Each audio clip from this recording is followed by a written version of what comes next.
अब जोया के पास कोई ऑप्शन नहीं था। उसने मन में कुछ सोचकर उसने उन पेपर्स पर चुपचाप साइन कर दिए।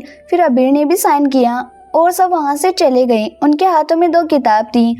उन्हें उनका मैरिज सर्टिफिकेट मिल चुका था। अबीर ने उसे भी अपने असिस्टेंट को दे दिया। वो जानता था उसे क्या करना है। उनके जाने के बाद अबीर ने जोया को अपनी बाहों में उठा लिया। जोया शॉक हो गई। अबीर उसे कमरे में ले आया और उसे बिस्तर पर लेटा दिया और उसके माथे पर किस करके प्यार से बोला, आपकी तबीयत ठीक नहीं है, आप आराम कीजिए, मैं खाना लेकर आता हूँ। जोया बस उसे ही देख रही थी। वो बहुत ज्यादा शौक थी। वहीं अबीर वहाँ से निकलकर एक फोन करता है और थोड़ी देर में ही वो खाना लेकर वो वापस जोया के पास आया और प्यार से बोला, बच्चा आपको अभी बहुत ही लाइट खाना खाने की जरूरत है, इसलिए हमने आपके लिए चिकन सूप और दलिया ऑर्डर किया है। वो अपने हाथों से उसे खिला रहा था। जोया भी चुपचाप खा रही थी।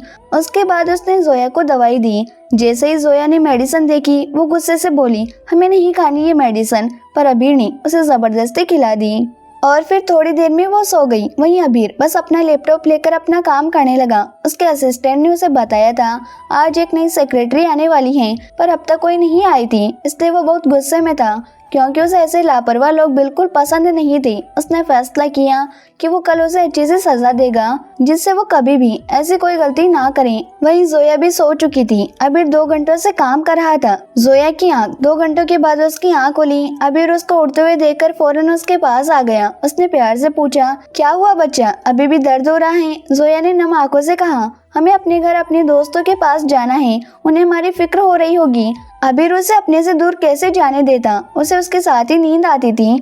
वो कुछ सोचकर बोला, हम आपके दोस्तों से बात करते हैं, अब आप हमारी बीवी हैं, कैसे आपको खुद से दूर जाने दूं?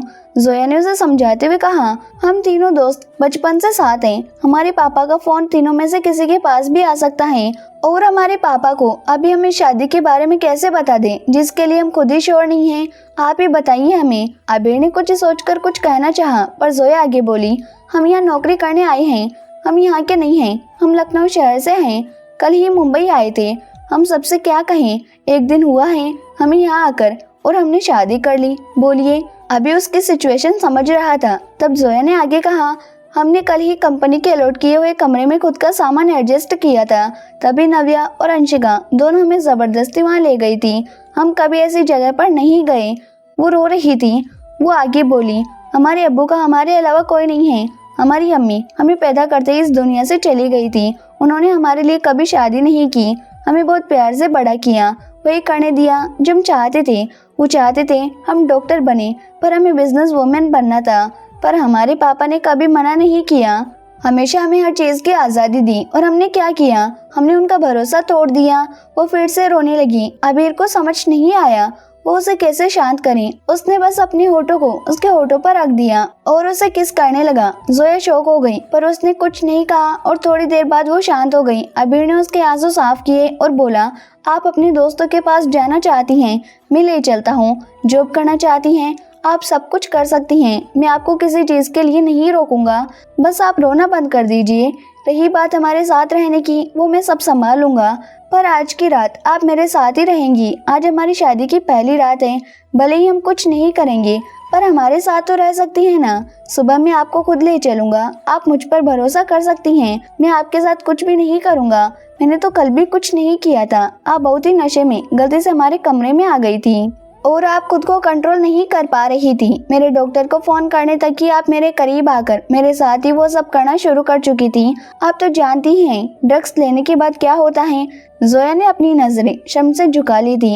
अबीर ने उसका फेस चीन से ऊपर किया और प्यार से बोला, शर्मिंदा होने की जरूरत नहीं है, ऊपर वाले ने शायद हमें मिलाने के लिए ही ऐसा सब प्लान किया था, लेकिन इतने सारे इत्तेफाक एक साथ कैसे होते हैं, बोलिए।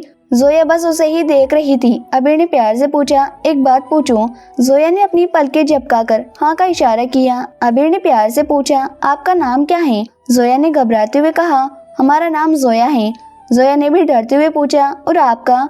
अबीर के चेहरे पर मुस्कान आ गई। उसने कहा, अबीर। वो दोनों का एक दूसरे का नाम बहुत पसंद आए, पर अभी तक दोनों एक दूसरे के रिलेशन के बारे में कुछ नहीं जानते थे। अबीर ने आगे कहा, और अपने दोस्तों को कुछ बताने की जरूरत नहीं है, मैं सब संभाल लूंगा। जोया ने हाँ कहा और फिर थोड़ी देर बाद अबीर ने जोया को खाना खिलाया और दवा देकर उसके बगल में आ गया। जोया थोड़ी डर रही थी, पर अबीर ने उसे माथे पर किस किया और उसे अपनी बाहों में लेकर सो गया।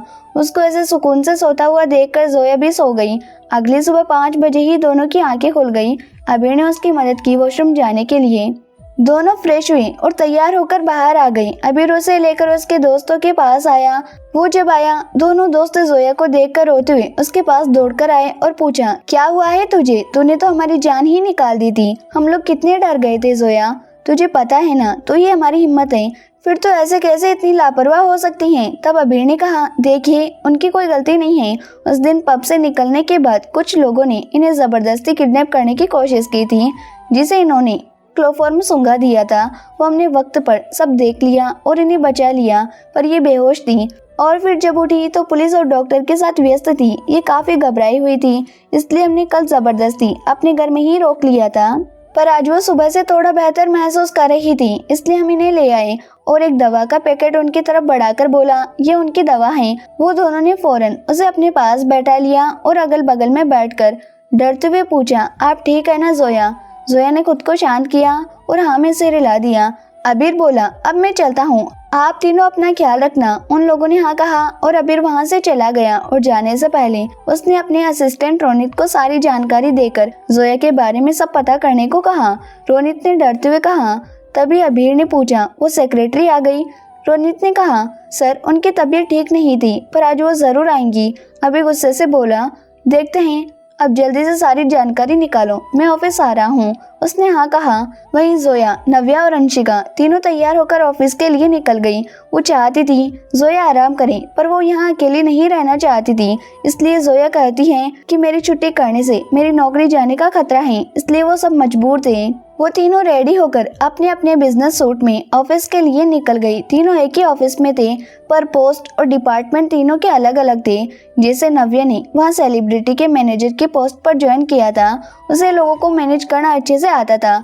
वही अंशिका ने डिजाइनिंग डिपार्टमेंट में ज्वाइन किया था और जोया को बिजनेस वुमेन बनना था, तो उसे मैनेजमेंट समझना था, इसलिए उसने सीईओ के ऑफिस सेक्रेटरी की पोस्ट पर ज्वाइन किया था। पर तीनों इस बात से अनजान थी। वो तीनों जिस कंपनी में काम करने के लिए लखनऊ से मुंबई आई थी, वो खन्ना इंडस्ट्री थी, अबीर खन्ना की कंपनी, जिससे कल ही जोया ने शादी की थी। इस बात से वो तीनों ही अनजान थी। वो तीनों थोड़ा डरते हुए ऑफिस आए और एक दूसरे को ऑल द बेस्ट बोलकर अपने अपने डिपार्टमेंट की ओर बढ़ गए। सबसे पहले अंशिका डिपार्टमेंट में पहुंची। वो उसने डिपार्टमेंट के हेड ऋतिक को रिपोर्ट किया। ऋतिक उस इंडस्ट्री का जाना पहचाना नाम था। अंशिका खुश थी, उसे उसकी असिस्टेंट बनने का मौका मिला था। वहीं ऋतिक अंशिका को देखते ही उसकी आंखों में खो गया था। अचानक ही अंशिका की चुटकी बजाने से वो होश में आया। ऋतिक ने प्यार से पूछा, क्या हुआ, आपको कोई काम था? अंशिका ने अपना सर पीट दिया। उसने गुस्से से कहा, सर हम आपकी नई असिस्टेंट हैं, आज से हमने ज्वाइन किया है। ऋतिक जैसे होश में आया और उसका इंटरव्यू लिया, उसके कुछ डिजाइन भी देखे जो उसे काफी पसंद आई। उसने हाँ कहा और उसे कुछ और डिजाइन बनाने को बोला जिसका थीम शाम को था।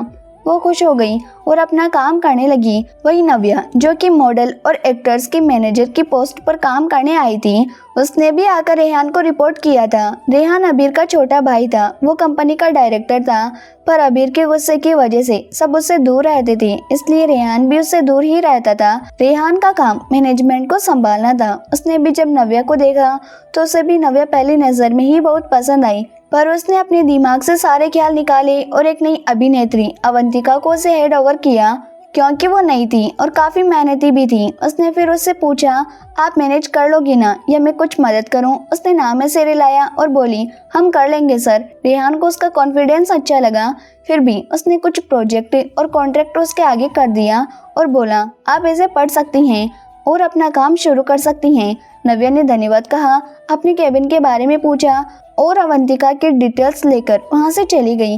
वही रेहान बस उसके कॉन्फिडेंस को ही देखकर खुश था। उसने दिल में कहा, लगता है अब इस इंडस्ट्री में जल्दी एक नया नाम चमकने वाला है। Miss Navya, all the best. वहीं दूसरी तरफ जोया भी अपने डिपार्टमेंट में आ गई। वहीं रोनित उसका इंतजार कर रहा था। उसने गुस्से से जोया से कहा, आपको टाइम का ध्यान रखना चाहिए। सीईओ को लापरवाह लोग पसंद नहीं है, वरना उनकी सजा बहुत कड़ी है, तुम सह नहीं पाओगी।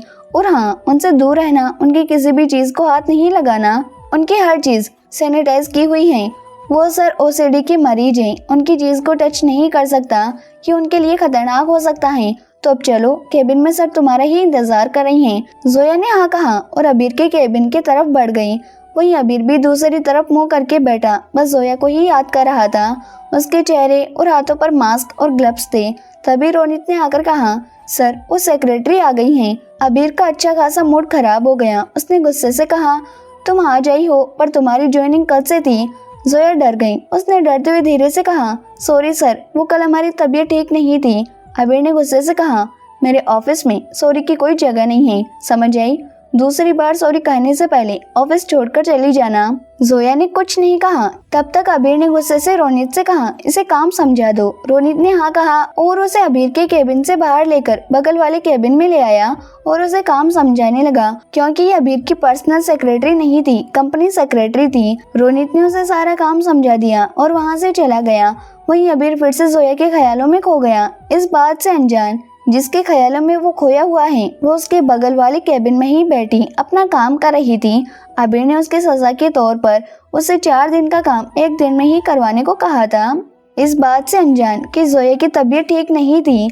इस कहानी का अगला मोड़ जानने के लिए अगले वीडियो का इंतजार करिए। मिलते हैं अगले वीडियो में। और आपको कहानी कैसी लगी कमेंट करके जरूर बताएं।